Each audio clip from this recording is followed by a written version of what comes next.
Serial కిల్లర్లను చూస్తుంటాం. అట్లాగే ఈ కాంగ్రెస్ ప్రభుత్వం ఎట్లా ఉందంటే సీరియల్ స్నాచర్ వీళ్ళు. ఇది మొదటిది కాదు ప్రభుత్వ భూమి వీళ్ళు లాక్కునే ప్రయత్నం చేస్తున్నది. మీకు గుర్తుండాలి, ప్రొఫెసర్ జయశంకర్ గారి పేరు మీద ఉన్న వ్యవసాయ విశ్వవిద్యాలయం నుంచి 100 ఎకరాల స్థలాన్ని తీసుకున్నారు.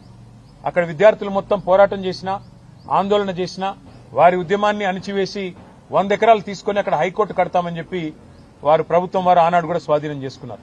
రాష్ట్రంలో ఎక్కడా భూమి లేదన్నట్టు విశ్వవిద్యాలయం మీద పడి ఆ ల్యాండ్ గుంజుకున్నారు.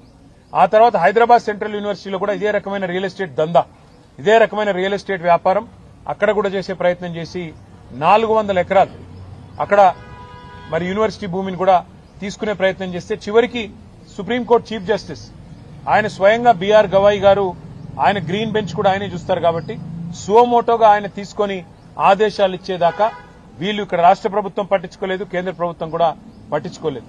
సెంట్రల్ యూనివర్సిటీ భూమి అయినప్పటికీ కేంద్రము స్పందించలేదు.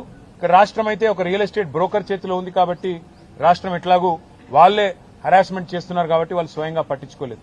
కానీ సుప్రీంకోర్టు ఇన్వాల్వ్ అయిన తర్వాత నిజంగా ఒక బాధాకరమైన సంఘటన జరిగింది. సుప్రీంకోర్టు ఇన్వాల్వ్ అయ్యి ఒక సెంట్రల్ ఎంపవర్డ్ కమిటీని వేసిన తర్వాత ఆ కమిటీ చెప్పింది స్పష్టంగా 10,000 కోట్ల కుంభకోణం ఇందులో జరిగింది, దీన్ని విచారించండి అని కేంద్ర ప్రభుత్వానికి సిఫారసు చేసింది సెంట్రల్ ఎంపవర్డ్ కమిటీ.